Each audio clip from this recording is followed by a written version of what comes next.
Why are people going to love episode 1? I'm going to tell you a story about a cold, callous killer. And in spite of her identity being known to law enforcement, she will go on to claim more victims in the future than she has the past. And there's nothing anybody can do to stop her. Her name? Wee Wee. Welcome to Socialite Crime Club.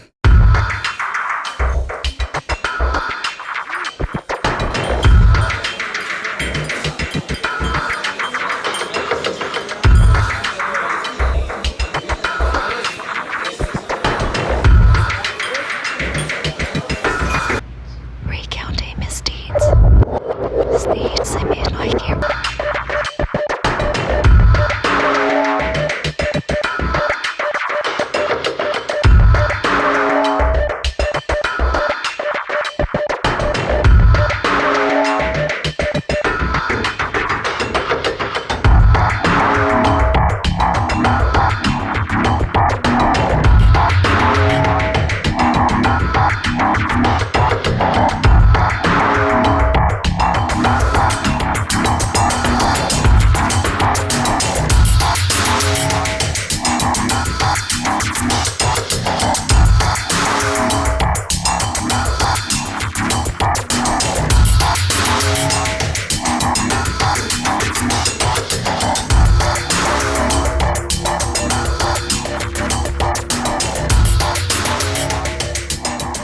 The day the internet broke.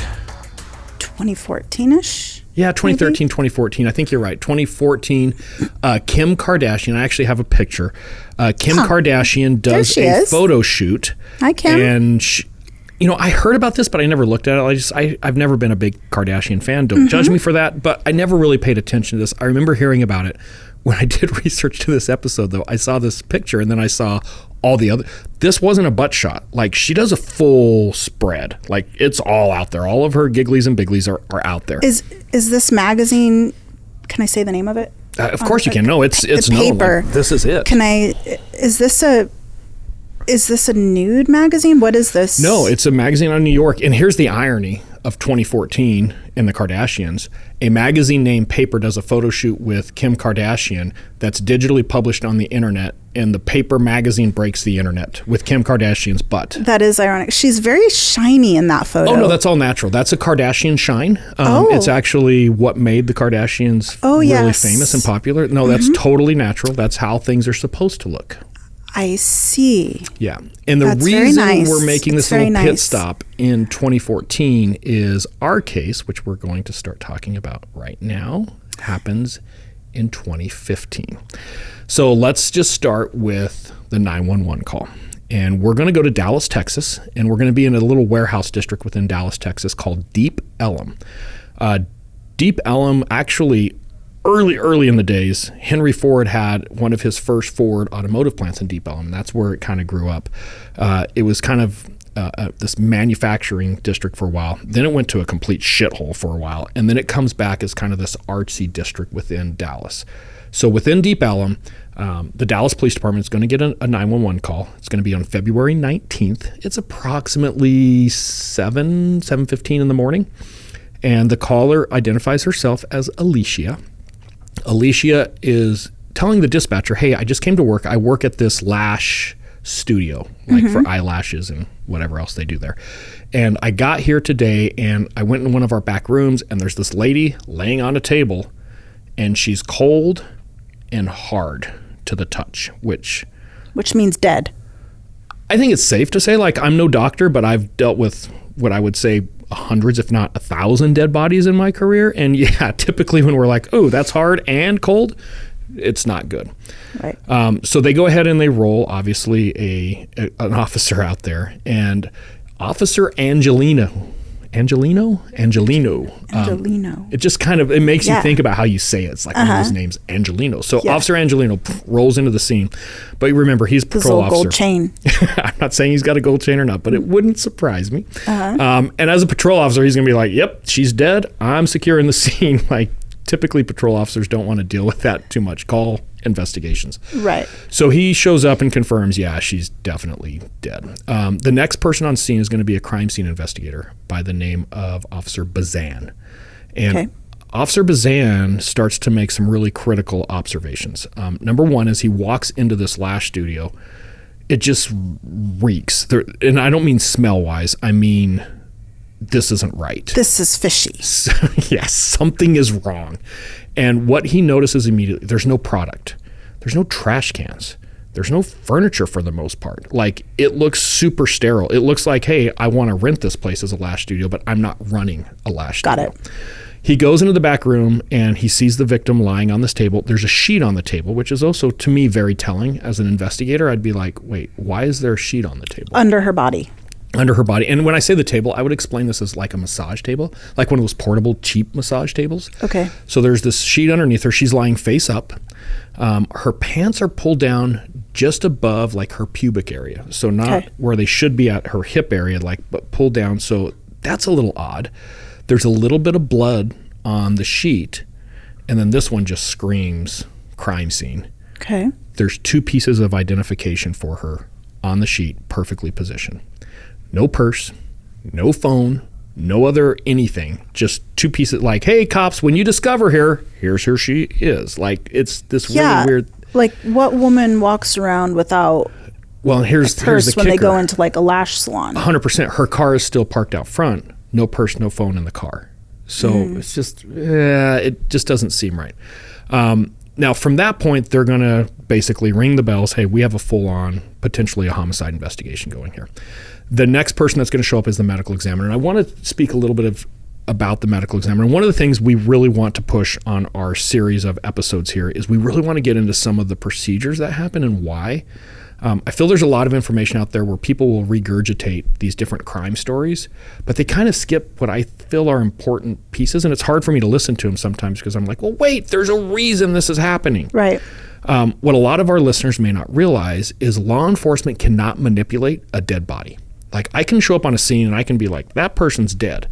But technically, if I start touching and moving and manipulating that body, it's illegal. Like, I have to have a medical professional who's trained, and that's typically the medical examiner. It reminds me of a story. I had this sergeant once who will remain nameless. There's going to be a lot of people who listen to this who are going to be like, I know who he's talking about. But I had this sergeant, and we're on the scene. This dude got shot, I don't remember how many times, but there's these bullet holes. And he's looking at it, and he's like, that's a 38.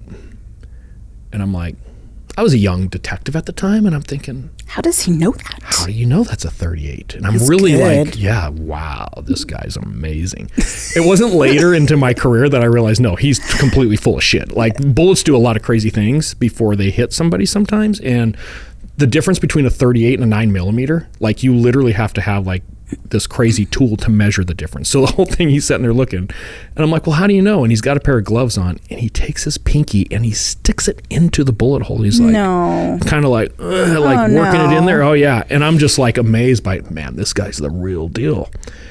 And he pulls his finger out and he's like, yep, 38. What an idiot. About 10 years later, I realized, because I had advanced enough in my own career, that you have to tell me who this is later. I won't. Not only was he completely full of shit. In private. But he just committed a crime.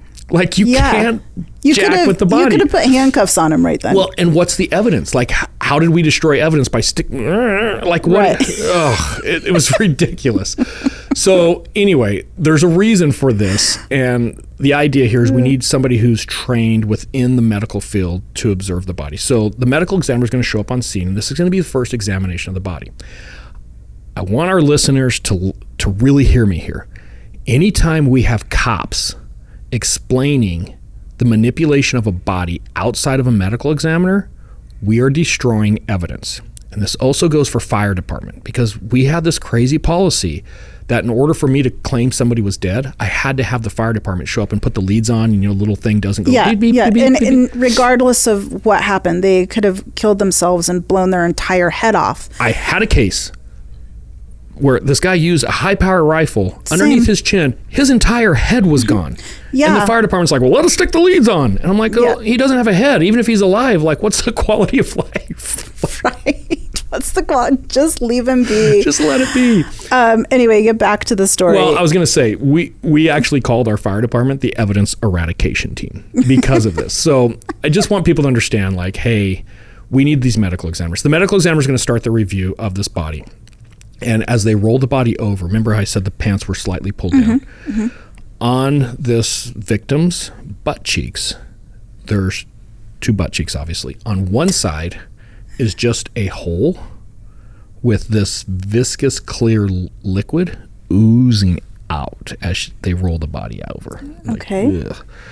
On the other butt cheek is a cotton ball that appears to be glued to the butt cheek, but there's blood around the base of the cotton ball. Didn't fall off when they rolled her over. Well, no, the other one didn't even have a cotton ball. It was just exposed. Right, no, I'm saying the one was still sticking there. So obviously the medical examiner's like, okay, that's not normal. They make some other observations, but at this point they're basically going to package the victim up and they're going to go to the medical examiner's office where an autopsy will be performed later. The lead detective is now assigned to this case, which is Detective Tabor. And Detective Tabor is going to come in. They're going to process the scene. They're going to grab some DNA. We'll talk about that later, or swab, at least, for some DNA. But he's going to make the same observations. The scene is way too sterile. It's way too clean. They've identified the victim at this point based on the ID that was perfectly left out for them. But he's got the same questions. Where's her purse? Where's her phone? Her personal How'd belongings. she get here? So she's going to go, or Detective Tabor is going to go back to Alicia, our reporting party who called 911. Hey, Alicia, what's up? Oh, by the way, can I get some identification because I need to know who you are? Alicia's going to say, hey, I know this is going to sound weird, but I was working here last night and this lady actually came in last night to our salon and she said she wasn't feeling well and wanted to lay down. So we were like, okay, you can lay down and you can go in this back room and lay down and it's all good. And Alicia's like, well, and then I left later. I didn't even realize if she was back there or not. I didn't know. I went home. Did she say what time she came in? She's very vague. Sometime early evening. She doesn't start committing to times at all. And we've got to talk about this just a little bit because when Alicia hands Detective Tabor her ID is for Jimmy Joe Clarke. And we're going to go back and forth on this a little bit, and I want to be really sensitive to this topic, and I want to kind of explain to our listeners. Alicia is transitioning. Nothing wrong with that. Good for her. Okay. But in the police reports, as we start to go through this, when she gets booked, when other things come up, she's going to be booked as Jimmy Joe Clarke. And it's not meant to be offensive. And if I'm going back and forth through this story and I start saying Jimmy Joe or Alicia, I just want to be really clear. There's no offense intended here. I completely understand she's transitioning and there are no issues with that. But for law enforcement, when we go into court to testify, Alicia's going to be sitting in the courtroom. And it's very common, as I'm testifying, to be asked, do you recognize who this person is? And we're working off of IDs at this point. We're working off of who we know. So if I go back and forth, that's the whole purpose. Well, and a historical understanding of who that person is as well. Because Jimmy Joe could have had 18 burglaries under her belt before she was the age 18, right? So 100%. We've got to know names and identities throughout the lifespan of that person. And if that person ever becomes a victim, I can tell you a person who presents themselves at the medical examiner's office as a male, take everything else out, that's a very different examination than a female because there's just things we look for different. So for what it's worth, I want to put that out there that, hey, this is one of those times we kind of have to pay attention to some of these details. So Tabor gets this initial information. Of course, all of the bells and whistles are going off. Something's dramatically wrong here. None of this is making sense. But the next part of this investigation is making notification to the victim's family.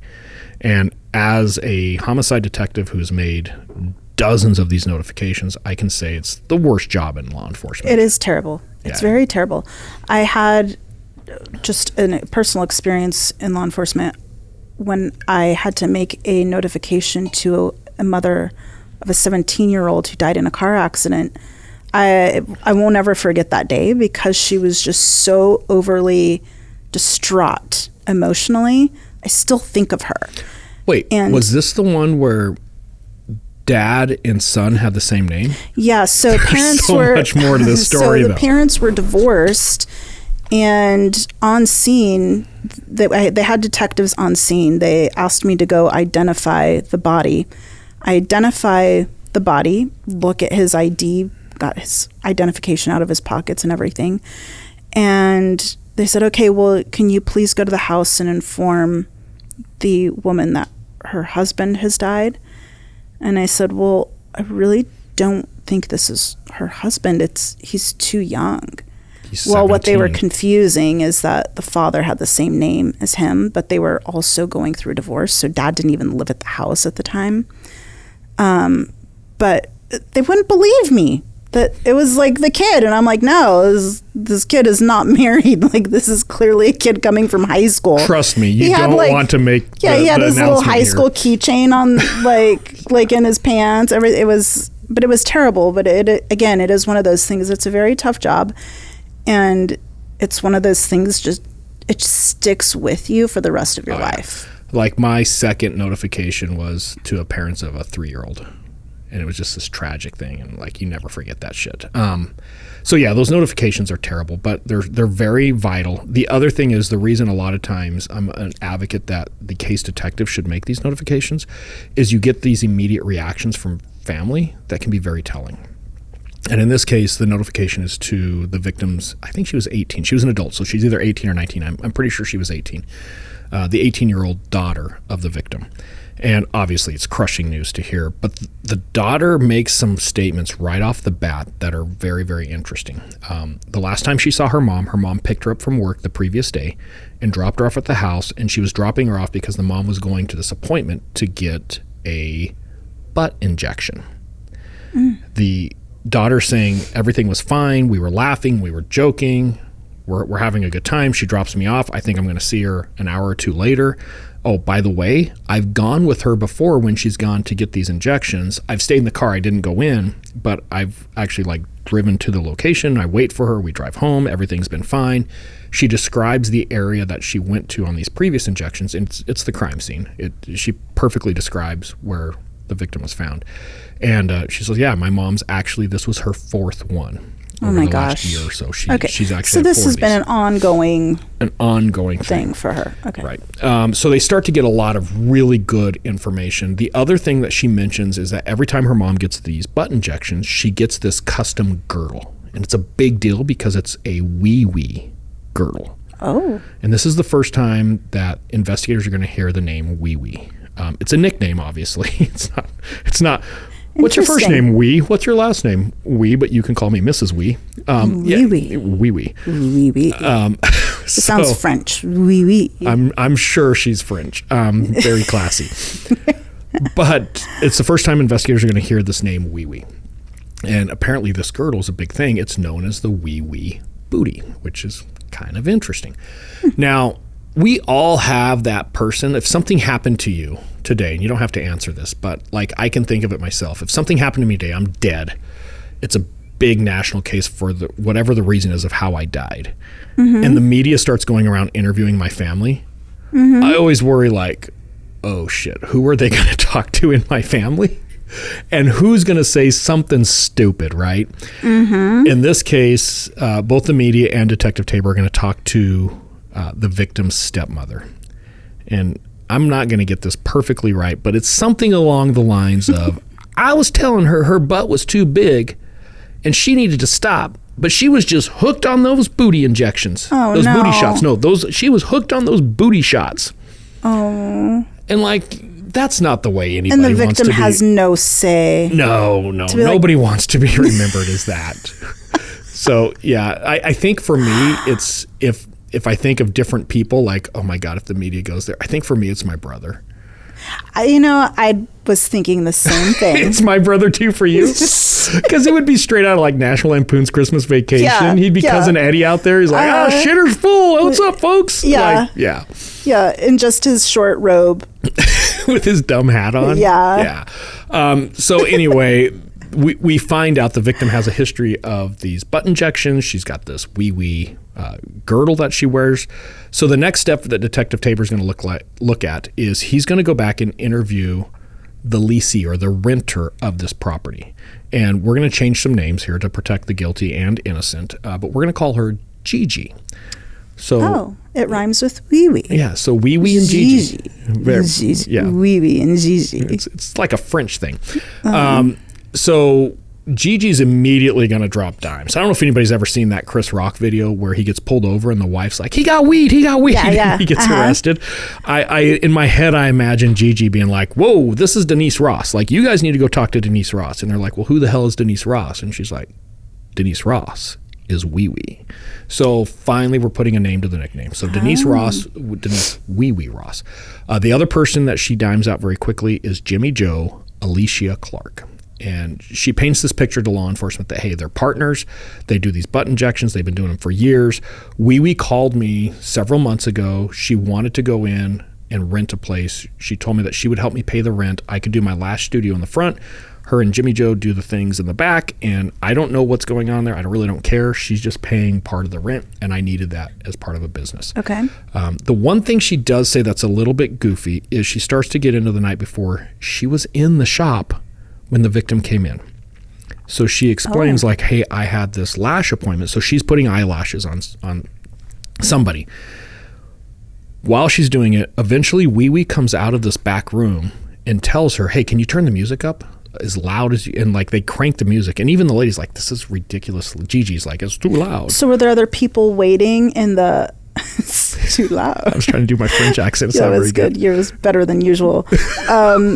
So were there other customers waiting? I think it was just the one customer who she's actively doing a lash job on. I was just trying to see if there are other witnesses. Okay. No. We don't know anybody else. So then Wee Wee goes back into this room, and then a short time later she comes back out and she's like, hey, the owner just called me. There's a music complaint. Everybody needs to go. You've got to go. You got to go. And Gigi's like, hey, I'm in the middle of this lash thing. Like, this lady has one lash on, but not the other. And Wee Wee's like, well, I'll pay for it. Get out. And she kicks both of them out. So right Gigi's client is literally walking out with a partial eyelash, like a Nemo. Yeah, she's like pulling to the left for aerodynamics. Okay. So just kind of walking in circles. I'd be so upset. Well, that's what you get for going to the studio, I'm thinking. Well, not if you have a legitimate lash artist. There's no sign. There's no advertisement. It's kind of in this dank industrial warehouse-like area. So she's probably not even certified to do lashes. I don't know. I don't want to say not that the lashes matter at this point, but go on. Right. But obviously there's like, okay, so Wee Wee kicks everybody out. Gigi says, I never saw Alicia in the room or come out of the room. Okay. But her car was there. And when I come to work, it's usually there. Whenever her car's there, she's there. So there's this indication that Alicia is there as well. The next morning, she calls Wee Wee, Gigi. She calls Wee Wee and she's like, hey, is everything okay? Can I go into the business? And Wee Wee's like, well, we don't know. Alicia was dealing with this lady last night who had a seizure. And that's why we got everybody out of there. I'm not at the office. You'll have to call Alicia. And that's where she kind of leaves it. So she's like, I don't know what's going on, but it's weird. So Alicia's dealing with a seizure person. Correct. Allegedly. Okay. So that's kind of where they end it. So the next thing we're going to look at, I got a couple pictures for you here. Okay.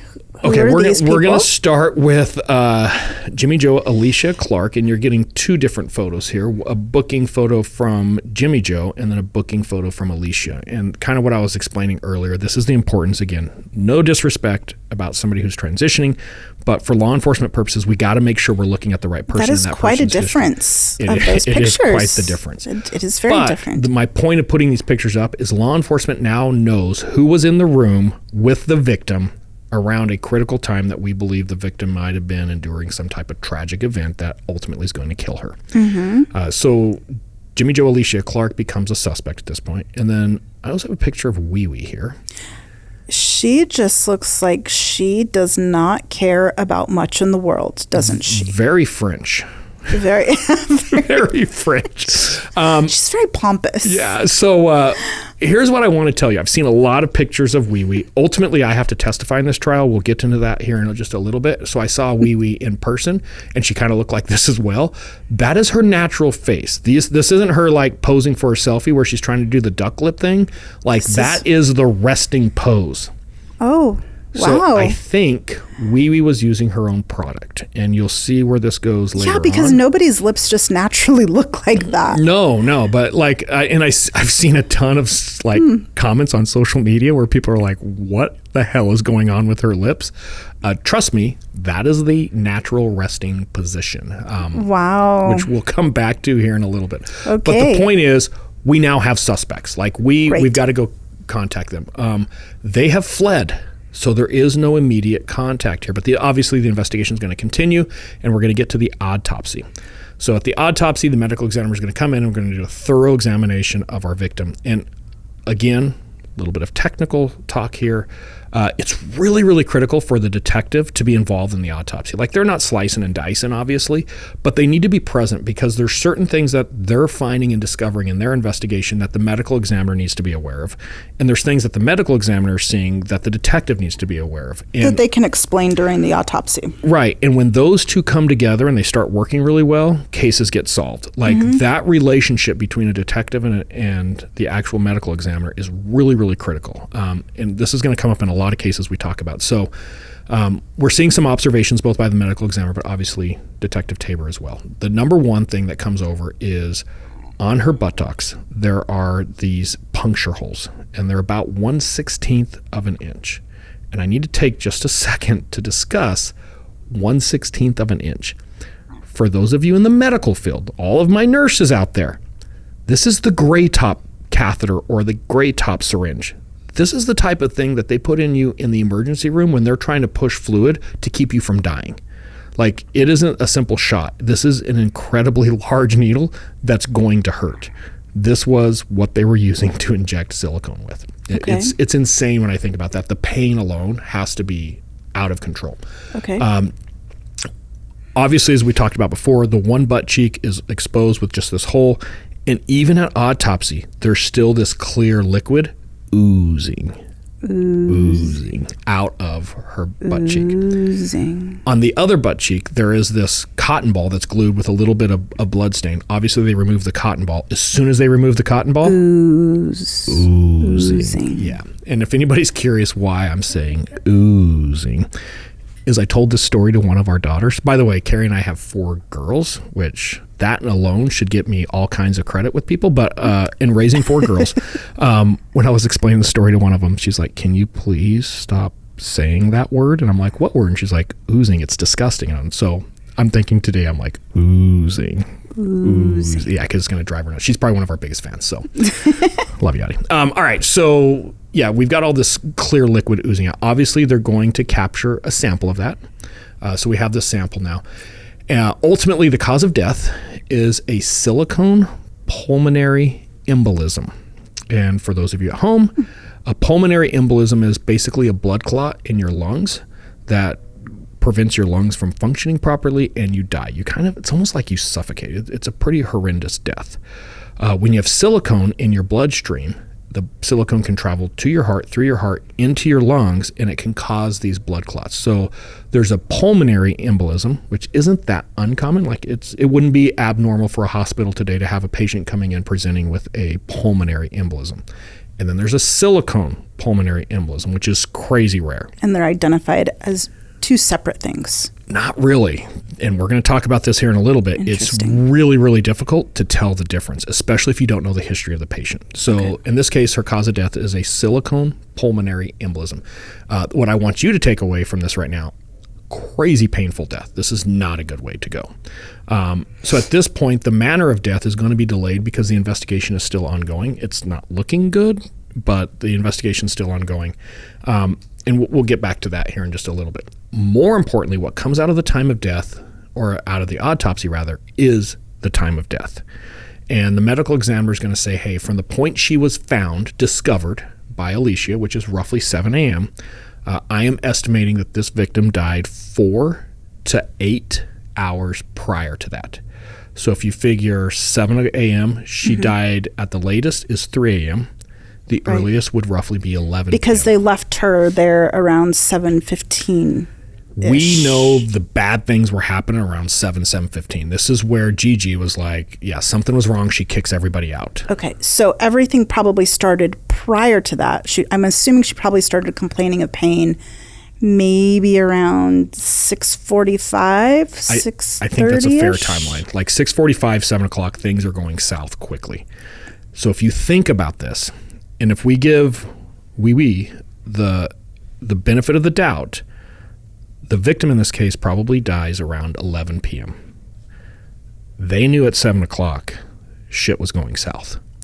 So if we do the simple math here. That's 5 hours of pain for our victim. I'm going to go back to simple math. It might be 4. But I love you. Oh. Yeah, it's 4 hours, but... sorry.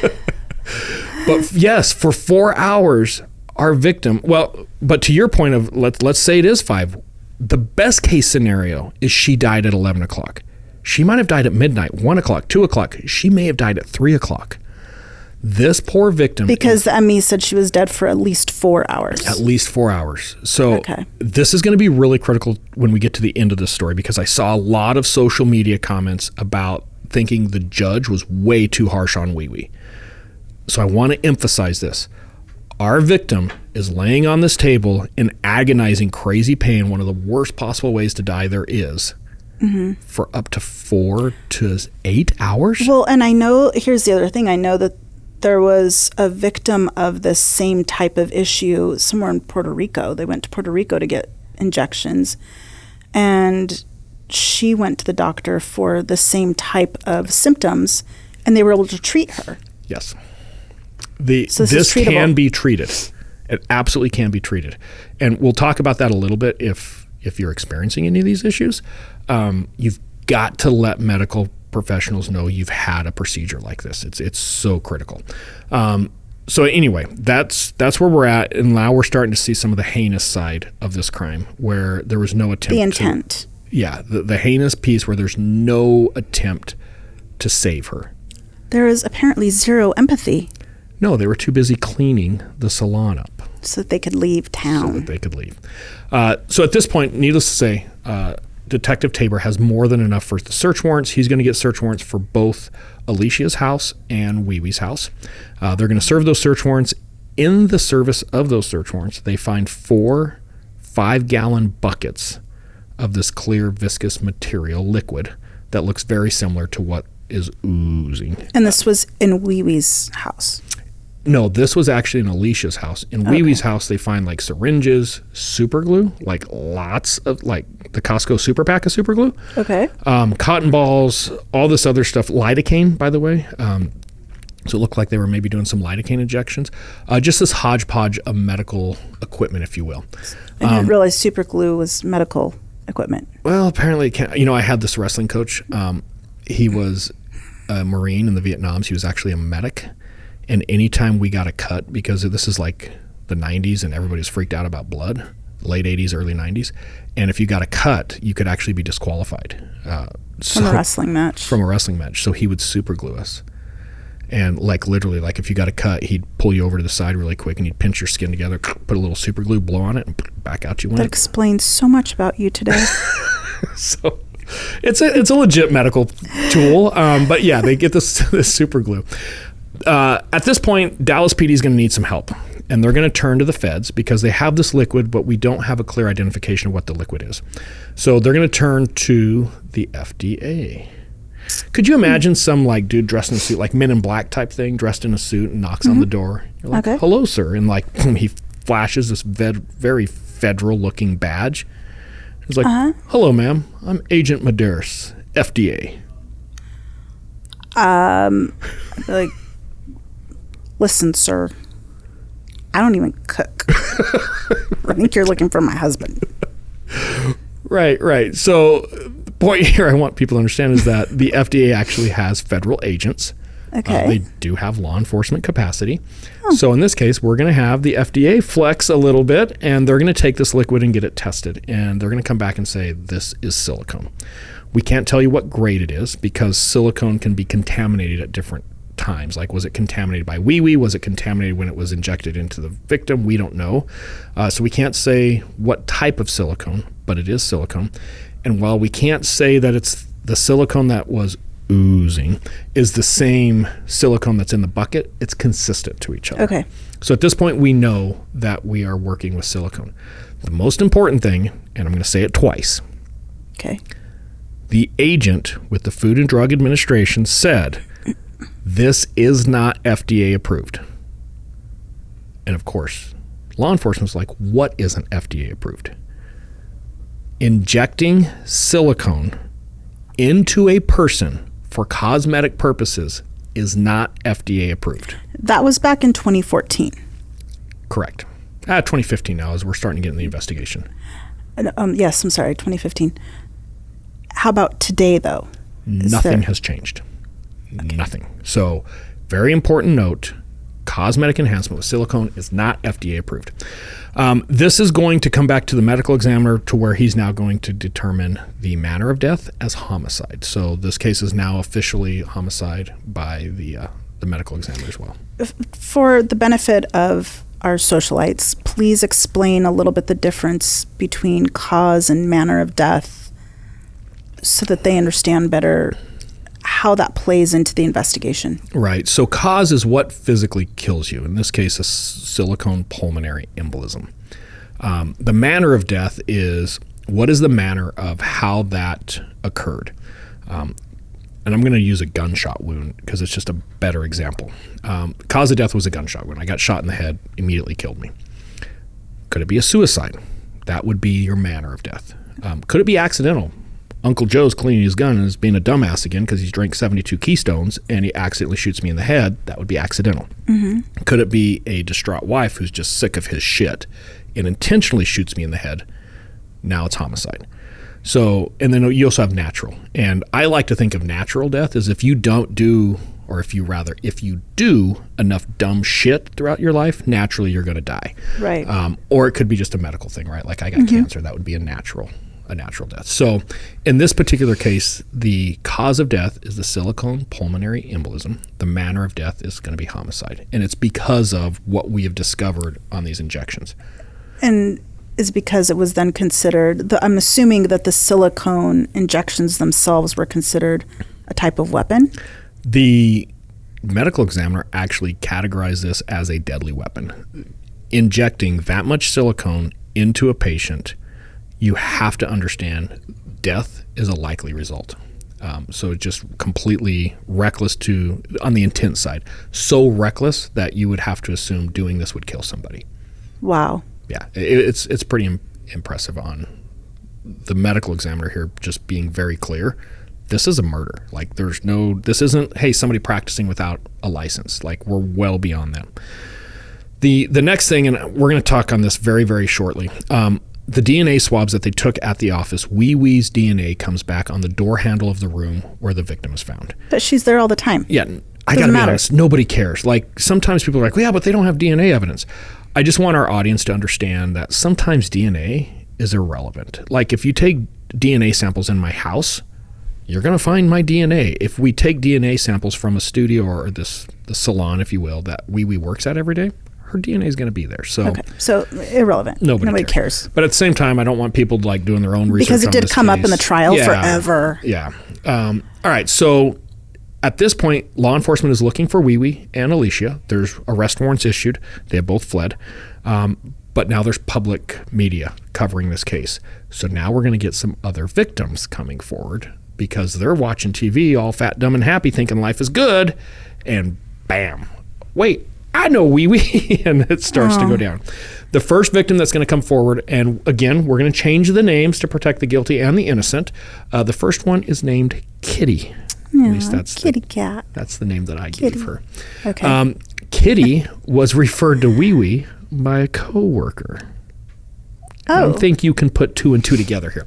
Her coworker had recently got the Wee Wee booty and was doing very well at work with the Wee Wee booty. Okay. So Kitty's like, hey, I can't be outdone here. I need to get the Wee Wee booty. I'm assuming these are typically night jobs.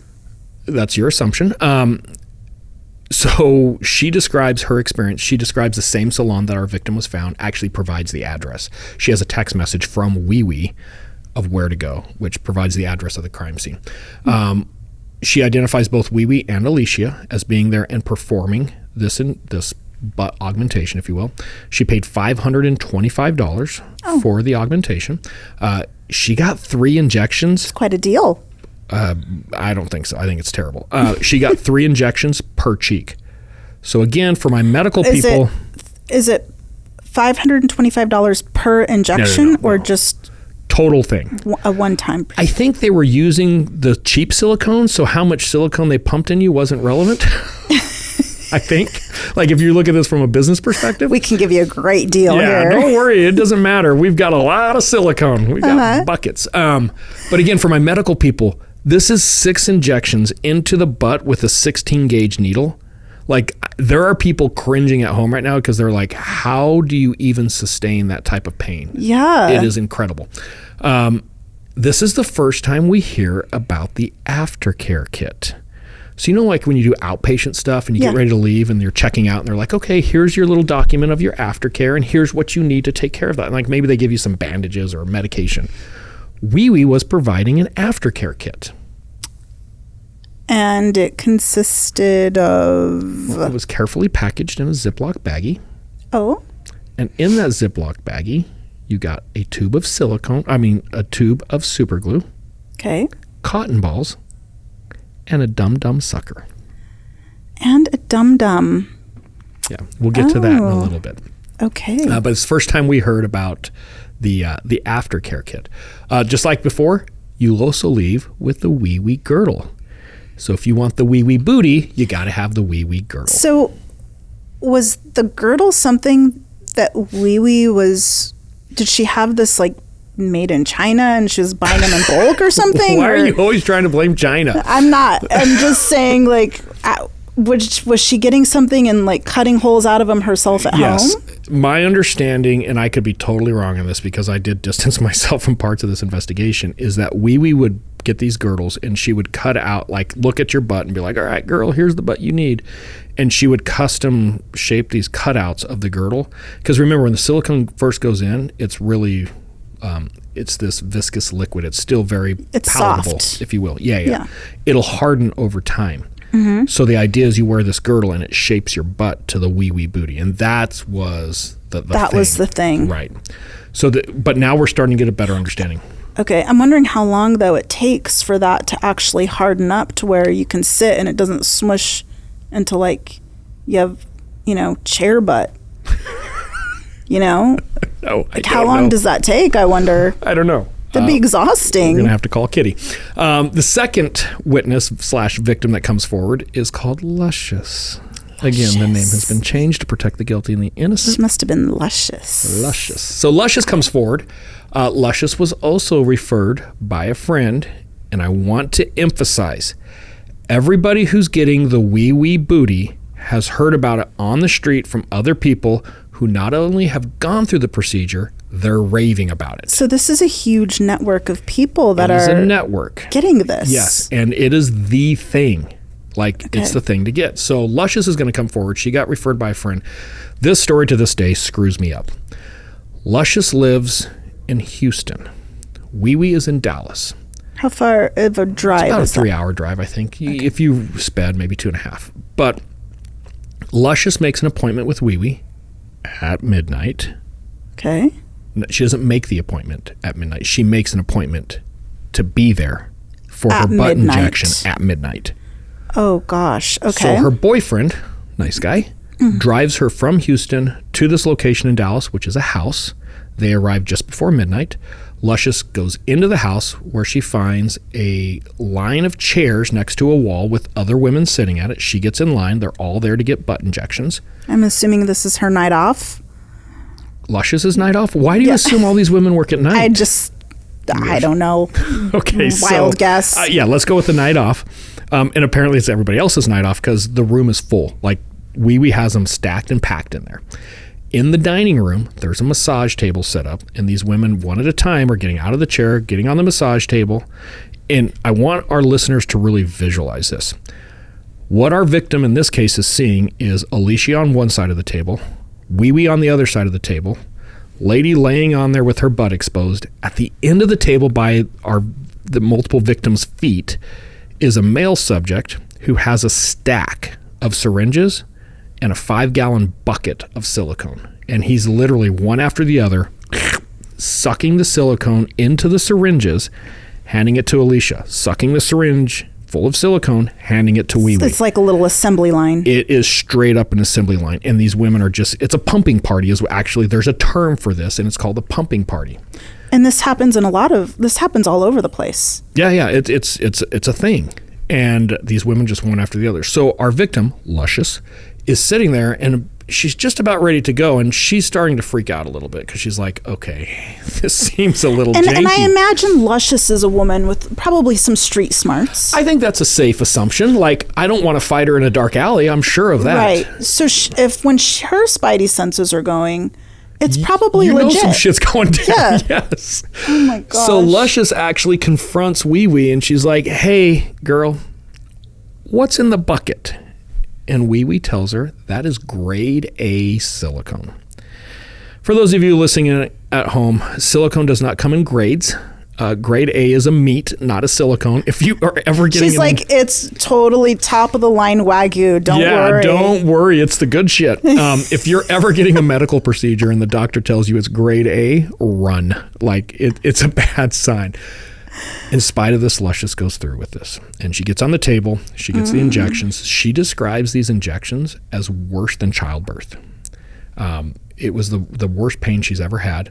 And when she gets done with the injections and she's getting up, she feels nauseous. Is it nausea? Nauseous? Like nausea. So I can say like, I feel no. I have nausea. I have nausea. Well, what do you feel? I feel... My stomach hurts. Okay, yeah. So her stomach hurt. I want to throw up. And now we find out why the Dum Dum sucker is in the aftercare packet. Wee Wee's like, oh, you just need a little sugar. Here's a Dum Dum sucker for you. And she leaves. Oh my gosh. See, I'm kind of envisioning like Wee Wee turning around and digging through her purse. Be like, just stop complaining. It's just nasty. Like it's got all kinds of purse grime on it. Like that. There's like glitter from her makeup on the wrapper of the Dum Dum.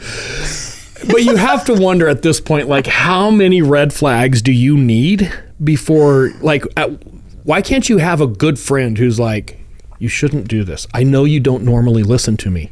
Right. But listen to me. So it's funny you're saying that because I was going through a lot of the comments in social media about this case, like on the news channels. And I'm going to credit Aaron Pierpont on Facebook, Aaron with an E at the end. It's double A with an E. So people can't call him AA. Yeah, and he hits up one of his friends and he's like, Kevin, I didn't listen to you when you told me to put on sunscreen, but I will listen if you tell me not to get butt injections from a dude named Alicia and a girl everyone calls Wee Wee. I think that's sound advice. Like, yes. Like, I get it. So even Kevin knows. Yeah, even Kevin knows, and Aaron knows. Everybody knows, and it's kind of it was just funny. Yeah. Go on. Okay, so I want to segue just a little bit, and for my listeners, just indulge me for a second. And we're going to get into this in other episodes. But Keri and I had a business, and that business we specialized in tracking and analytics of cell phone information. So when a crime like this is committed, we can look at historical and real-time information from the cellular providers, and we can show where people are at, their patterns of life, who they called, all this other stuff. We'll talk about it later on. But we had to build a brand, right? We had to market this, and it was a very niche market. So the entrepreneur in me pauses here and is like, okay, hang on. You now have people driving from Houston to show up at this janky house at midnight. Every spidey sense this lady has is saying, don't do this, and she still does it. Because it's not like Wee Wee's walking into strip clubs and being like, oh, honey, you could make probably about $1,000 more a night if you just came to see me. Right. Here's my card. It's her clientele. I don't know. Maybe she was doing that. No. She had a cult-like following of clientele who were bragging about, girl, you got to get the Wee Wee booty. I got the Wee Wee booty. Yeah, but you have to start your brand somehow. Yes, but that's the thing is we have to give a little bit of like... A little bit of credit to Wee Wee? A little nod of respect here of like, holy shit, girl, how do you grow this business of the Wee Wee booty? Like, how do you do it? I'm imagining like a radio tune. Maybe, you know what I think it is? I've got it. You want a big ass and you need it fast. Wee booty is here at last. Complimentary wee girl included. Wee is not a trained professional, and there's a high probability you will die from this procedure. The investigation's continuing, and we're back on the investigation. We're focusing on the silicone. The silicone now, though, we're finding these buckets. We're finding labeling. We're actually seeing, hey, here's where Wee is getting these buckets. Let's go contact them. So this leads law enforcement out to Grapevine, Texas, to a manufacturing plant that specializes in silicone. This is where things, for me, go off the rails a little bit about just how brazen Wee has become. This is what appears to be one of her primary providers of silicone for at least a 2-year period. She is buying these buckets of silicone hand over fist in her name. The cell phone that is on file for her is her actual cell phone. Like, there is no attempt to hide this at all. She's doing it out in the wide open. However, now we know it's industrial grade silicone. Define what that means. It's the shit you get at Home Depot to fix your bathtub leak. Oh my gosh. And she's buying it by the bucket. Now, there's some interesting thing that's going to come with this. We now know, at least from this, and we have to only assume, one provider. We don't know who else she's purchased this from before she found this provider or supplementing beyond this provider. But through this one provider, she purchased 3,746 pounds. 3,746 pounds of silicone. That's like the size of an adult hippo. Yes, absolutely. It's a hippopotamus worth. Get it? Hippopotamus of silicone. Don't ever do that again. That's, the only thing worse than a dad joke? It's a dumb mom joke. All right. So yes, it is a hippopotamus chunk of silicone. But now we can start to break some. This is where the nerd side of me on investigation starts to break down. I can do a little bit of research and I can start to quantify things. And I think it's important for our listeners to hear this. The average butt injection ranges from 750 milliliters to 1,000 milliliters. For wee. And if you're American and milliliters don't mean shit to you, I'm going to help you. 750 milliliters is a wine bottle. That's a lot. If you don't drink wine, it's the old school Gatorade quart bottle. If you don't drink Gatorade and you bake, it's 4 cups. That is one butt. Each procedure she's doing, she's putting at least that much in. It can go up to 1,000 milliliters. And our victim had been back 4 times. And silicone never dissipates from the body. Ever. It's an oil. Your body absorbs it. Now, maybe some of you at home are like, yeah, I get the quantity, but I'm really conscientious about my weight. How much does that weigh? 2.3 pounds per procedure. So do the math. Oh my gosh. This was our victim's 4th time. Almost 10 pounds of silicone at this point had been injected into her body. The other thing we can start to break down is, well, hang on. We know what Wee is charging. She's charging roughly $500 per procedure. She's injecting roughly 750 to 1,000 milligrams per procedure. If she purchased 3,746 pounds of silicone, how many procedures has she done? And it's over 1,600. At $500 a pop, that's $800,000 in 2 years. Well, I mean, to be fair, some of those are repeat customers. Well, thanks for being fair, but I think that just makes you even more of a victim at this point. The bigger issue to me is, how many people do we not know about? And we've talked about this a little bit before.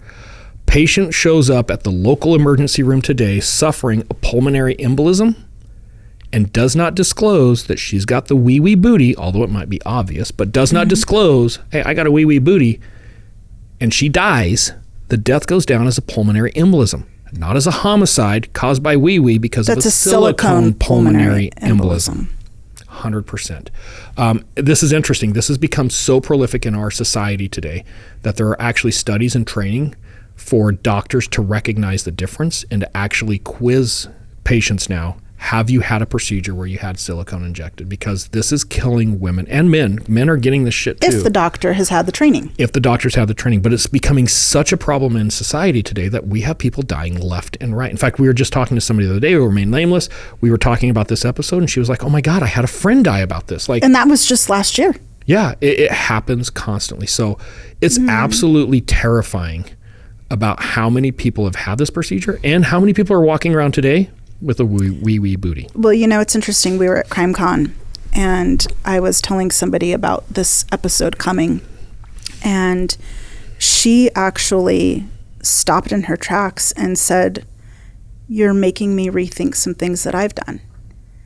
And it was just really powerful. We're about to get to that. But first of all, I hit a conundrum on this case.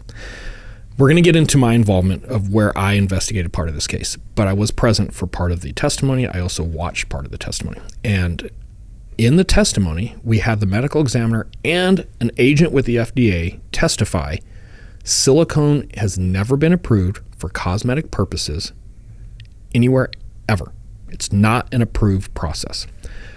So I'm doing this episode and I'm putting the research in. I'm starting to, I want to be accurate. And I'm finding advertisements for silicone injections. I'm finding advertisements for silicone injections for cosmetic purposes that are approved by the FDA.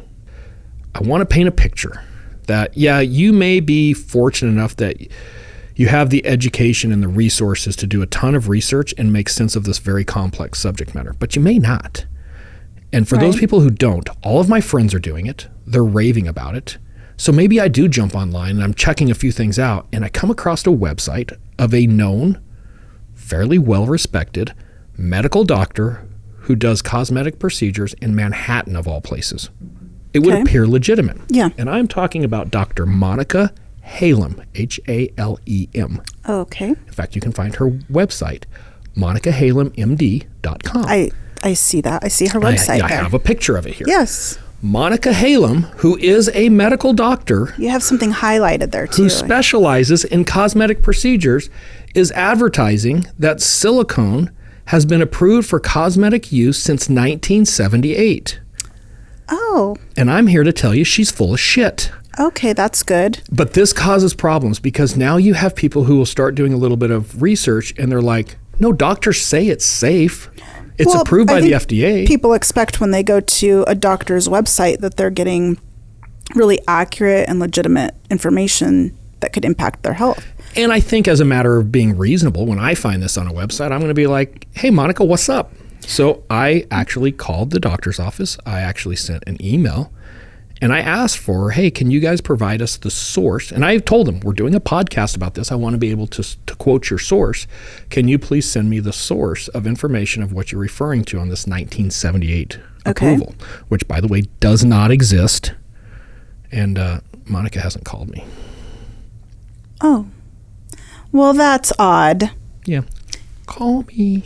We're really nice people. Give us a call, Monica. So, and I also suspect we're dealing with a doctor in Manhattan.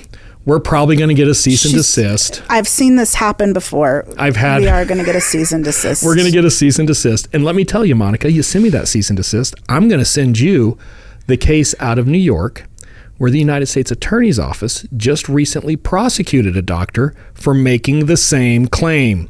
So clean up your shit. And for those of you socialites who become part of our cult-like following, maybe you should also send Monica a comment about this is very, very irresponsible because it sends a message. Yeah, and I think it's important to point out that it's not just Monica's website. There are other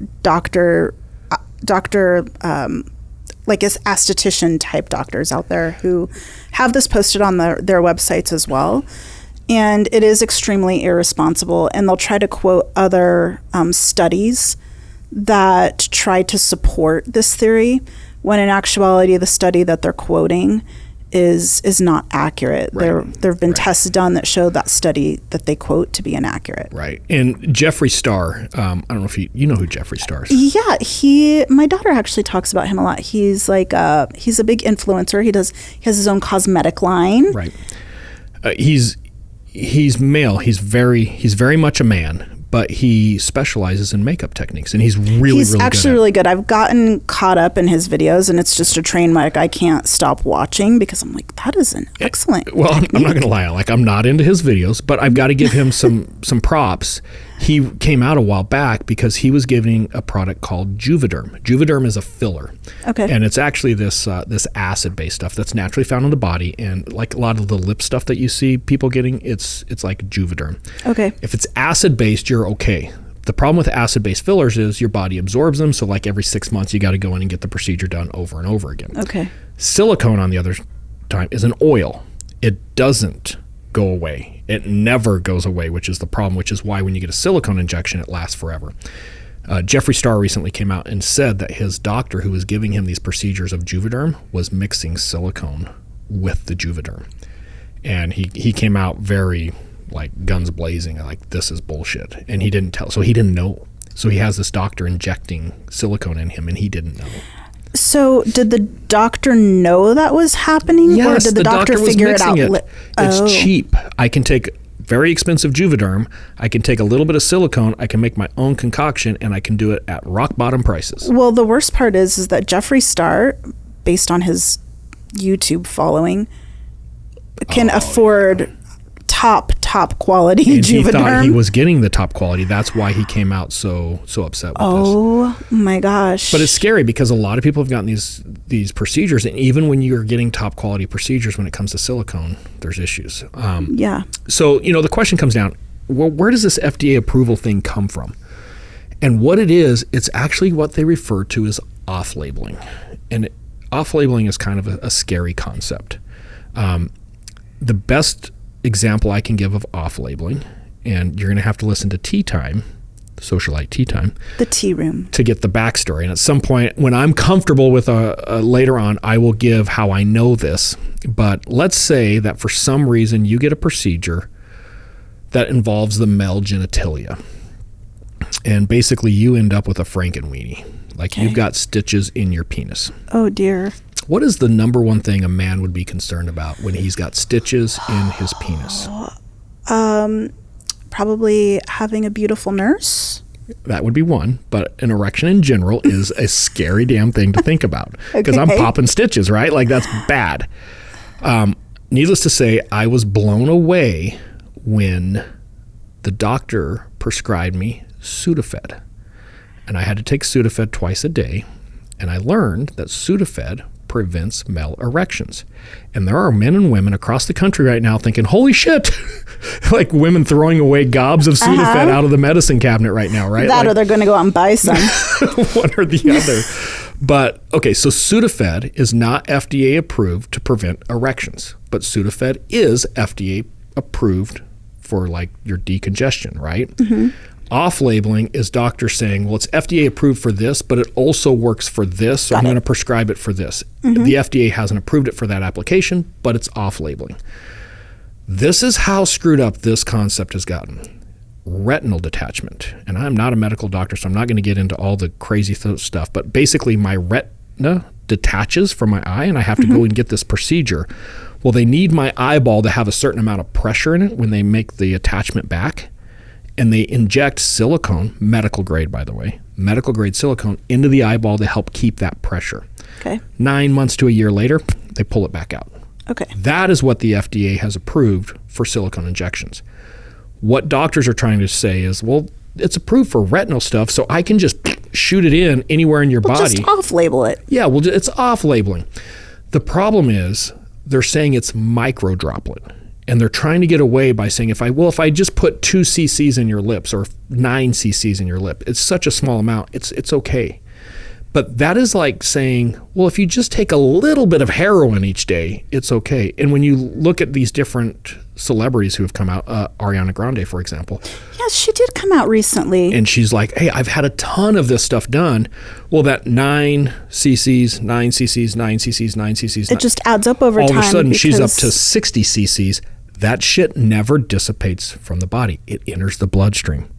Ariana Grande shows up in 5 years from now with a silicone pulmonary embolism. You know where it came from.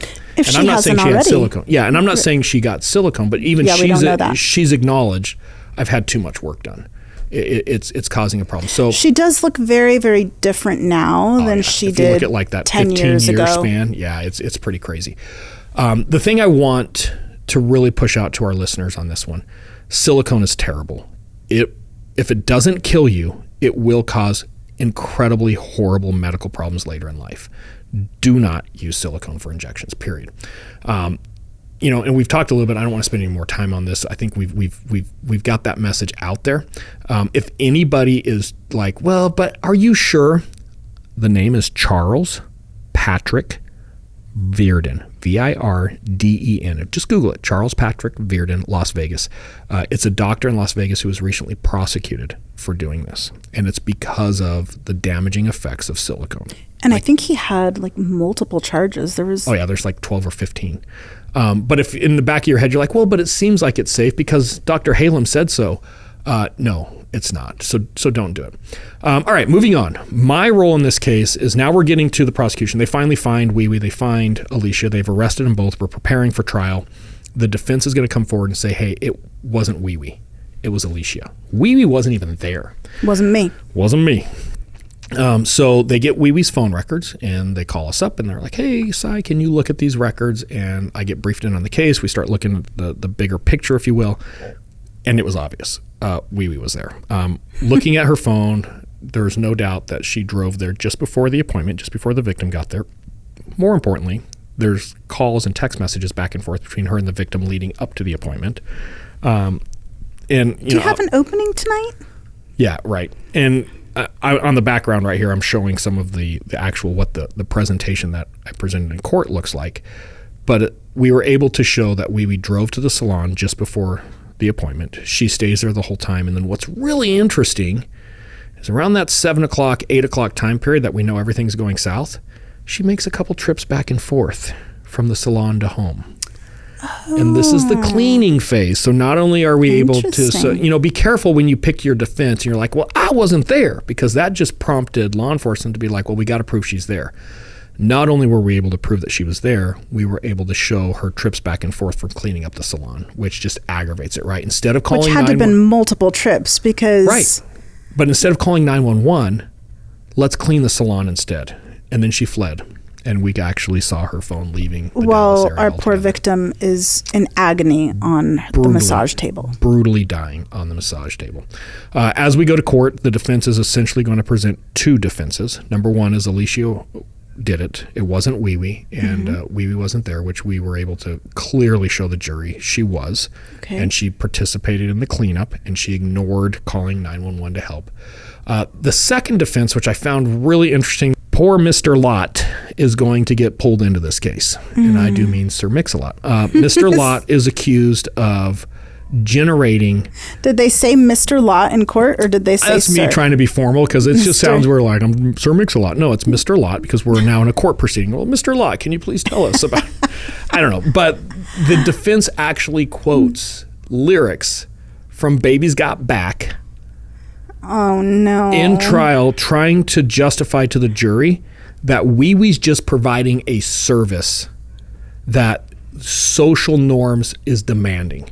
And that's how screwed up our society has become, that is now a defense. It's okay if she kills a handful of people. I've seen defense do a lot of dumb shit, but we will have an episode just on this. Pretty bad. Yeah. So I want to recap really quick. We're closing things out here, and I'm going to get into the sentencing here, which I think some people might find harsh. But I want to recap to make sure we're tying this together. Number one, silicone does not leave the body. When it is injected into you, it never leaves the body. Once it's in your blood, it cannot be removed. So if you keep getting these things, it's just a matter of time before it causes problems. The medical issues can happen either on the onset, of which we saw in this case, like I'm getting the injection, it gets in my bloodstream, I have a silicone pulmonary embolism, it kills me, it's terrible. It could happen a year later, it could happen 5 years later. I found one case where this poor lady got in a car accident, and the trauma from the car accident, the impact, caused it. You're literally just walking around waiting for these medical issues to start, which is extremely terrifying. You're just a zombie walking around for the most part. In the cases that I've looked at or that I've found, if it doesn't kill you, it causes terrible cancer. Well, it'll kill you through the cancer, but now not only are you dying, but you're going through this terrible cancer. And I did find an example of a patient of wee-wees who now has this terrible cancer diagnosis. We know she did at least 1,600 procedures. That's what we know about. Right. She didn't build this empire in 2 years. Like, no. She's been doing this for years.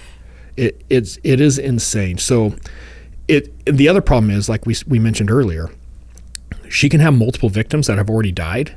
They present with this pulmonary embolism. They get written off as a natural death because they don't disclose, I got a wee booty, I've got silicone in me, and now it's a silicone pulmonary embolism. So very scary. However, none of this was lost on the judge. The judge saw the big picture, understands the big picture. Wee-wee's going to get 60 years, and she's old enough that means she's not going to get out of prison. How old was she when she was sentenced? She was 2017, I think, by the time the case finally went in, if I remember right. She was 51 today. She was released in 2077 if she serves the whole sentence, so she'll get out at 105. Oh. She is eligible for parole, so if she makes parole, she'll get out in I think she'll be 75, maybe 80. Was that her booking photo that you had there? Yeah, we'll come back to that in just a second. What really caught me, though, that the judge said, and I love the way the judge summarized this, was that, quote, looking at the buckets of evidence, I have no idea how many clients there may be walking around on a time bomb. And she hit it right on the head. 1,600 procedures. If half of those women die from cancer or just straight up an embolism, that's 800 victims. As a result of the silicone. Which is very likely. 800 victims. Like, she should be serving 5,000 years as far as I'm concerned. Yeah. But yeah, I did find a booking photo. Is that Wee-wee's booking photo? It's not her booking. Well, in a sense it is. It's her prison photo. And what I'm going to put up on the screen here is a compare contrast of the time she was arrested to what she looks like by the time she gets to prison. Okay. And I think it's very telling. Like, I don't know medically if I can say that she has the slip, the Jabba going here, but it looks like it.